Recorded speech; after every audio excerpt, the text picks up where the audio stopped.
On April 19th, 2022, the Twitch streamer Ninja, Tyler Blevins, has updated his logo and unveiled a new branding to the public.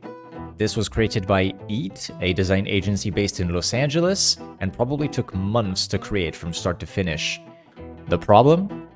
This new brand looked nothing like the previous one, and Ninja already had one of the most iconic brands in all of gaming, alongside legends such as Dr. Disrespect.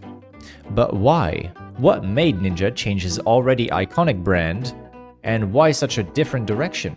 Let's take a look. We're gonna start by looking at the old brand that Ninja had.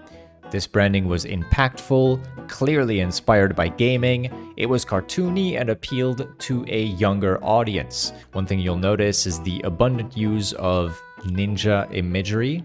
You'll see the mascot itself is a ninja. He has katanas, kunais, all sorts of deadly equipment, and everything in this brand is just edgy in general. And now let's take a look at the new logo, which you'll find to be very contrasting. This was the reveal video that was posted yesterday on Twitter by Ninja.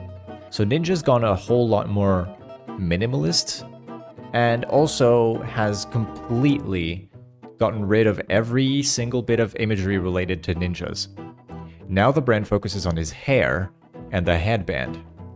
This is, I think, a great decision. However, I will say that something that bothers me is that the name remains Ninja because it's obviously a better brand name. It has 2 syllables, it's easy to remember, iconic.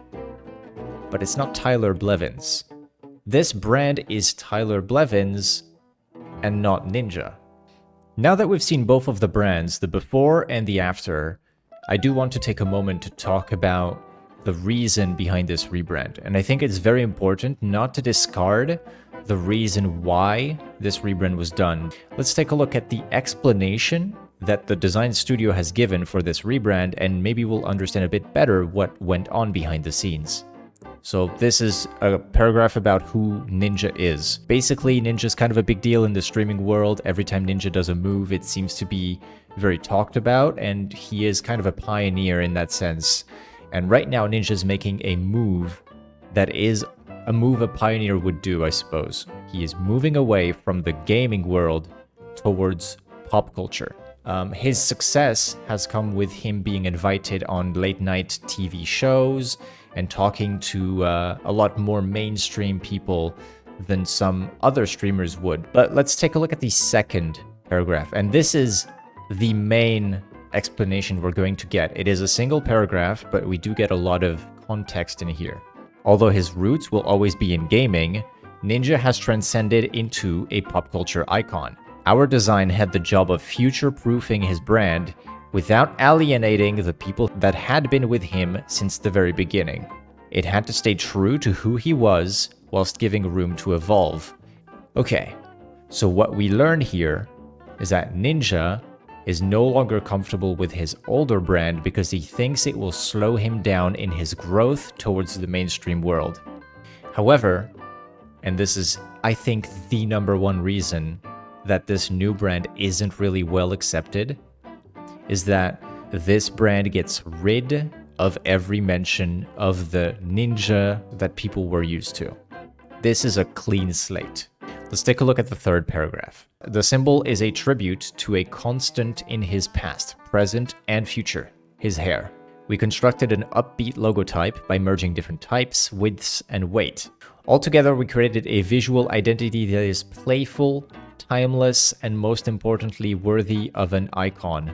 It is playful. I don't know about timeless. I feel like the typography is leaning into a very trendy look that doesn't seem to work well with the public right now.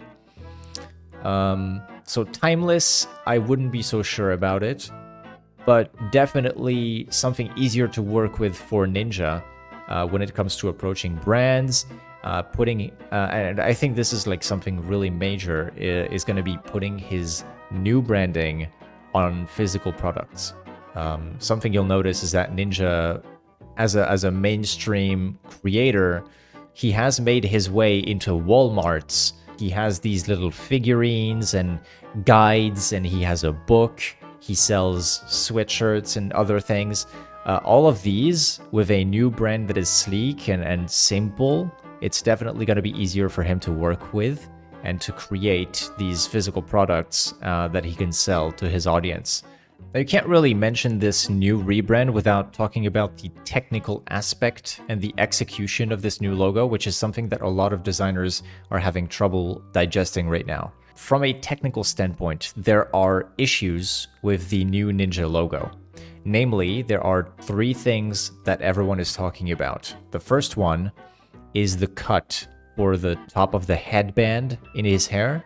That cut is very thin and doesn't really scale very well. When you're looking at a smaller scale of the logo, it will look like noise and maybe like a mistake rather than an intentional cut into the logo.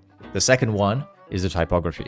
This is reminiscent to me of Paula Scher's Jazz logo, the identity that Paula has built for Jazz at Lincoln Center. But there was a very good reasoning behind making the type that way, and that was jazz is all about syncopation, and syncopation means you have something unexpected every once in a while. So in this case, having a fat letter in the middle of all these thin characters definitely worked. For Ninja, it doesn't seem like there's any reasoning behind it, and if you look at the typography, it is only that way in one place, which is the logo, and then the rest of the branding, like all of the video for the announcement, for example, doesn't use that style of typography at all. There's also this lowercase a at the end that no one really knows why it's there. And the last thing is the curves. There are actually curves inside of the logo if you look very closely. You might have to zoom in just to see them, but there are 2 curves on the top of the hair, but they're very slight curves and it doesn't seem like they're very visible or even necessary. If you're going to make curves and you want them to be this thin, my advice to you would be to either go all in and just make everything curvy and really smooth, or maybe it's not worth it trying to do curves and you should just flatten everything down to straight lines, which in this case, I think could work a bit better. That's it for the technical aspect of this rebrand. I feel like the rest of the rebrand, the pixel portraits that were shown in the case study, as well as the motion capabilities that are shown at the end of the announcement video, these are, I think, very good. They have a lot of identity. It plays into the Twitch branding as well. Something I forgot to mention, this branding looks a lot like Twitch. It's a lot of similarities to Twitch, but Twitch's branding is reliant on typography, and Ninja's branding is having trouble with typography right now. If the typography is fixed, I feel like this could work. Now, for the last part of the video, something I wanted to do is just kind of incorporate all of these elements I just mentioned into a quote-unquote fix. Keep in mind one thing. Fixing a logo that took months of work in 5 minutes is not going to give a satisfying result. I'll try and give my own take on the logo. Step 1, get rid of the cut. Step 2, I think I'm going to get rid of the curves and just make everything a flat line. And for the typography, move the typography below the logo and use that as the handband. Overall, it's a very small change. I feel like it's not really as strong as the old branding was. If I were to rank these, I would say the older branding is definitely better suited to Ninja and more iconic. And I would try to tweak that old brand instead of just making a fresh start and building something completely new. With that being said, thank you very much for watching. This was my second video. If you like these design videos, feel free to subscribe and hit the bell because I don't upload often and you might miss it. But yeah, thank you very much for watching. Have a wonderful day. Peace.